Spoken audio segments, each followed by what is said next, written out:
I was diagnosed with quite an aggressive form of breast cancer at the start of last year, so coming up to 12 months ago.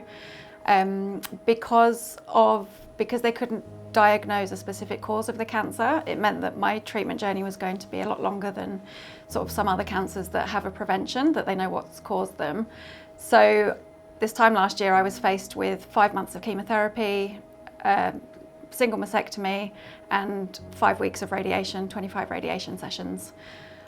Following on from all of that treatment, I then had to take another 6 months of oral chemotherapy. We're very, very fortunate to have a SOZO device here in the Allied Health Lymphedema Clinic, but we don't have one in the Cancer Care Centre, which happens to be over the opposite side of the hospital. It takes a good 5 minutes for me to walk over. So a patient who may well be fatigued during their cancer treatment, it might take nearly the whole appointment for us to walk over here if we need to use this device.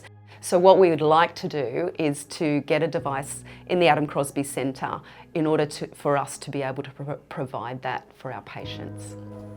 Before radiation, I'd had all my lymph nodes removed. 21 lymph nodes were removed with my surgery, and because of the radiation, that meant I was at particular risk of lymphedema as well, which is where the fluid will build up in your arms. Your lymphatic system doesn't function properly, so the fluid builds up, which can become a lifelong condition. It's incurable if it gets to a severe stage.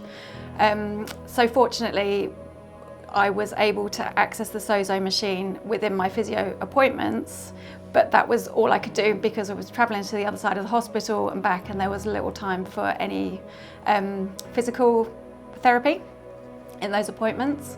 But having access to that, to all of that data that the SOZO machine gives you, meant that I could see what my body was doing. I could see when the fluid was increasing, to put strategies in place to minimise that, which meant that I could get back to exercise safely, and build up some strength, which will hopefully, build better outcomes for the future.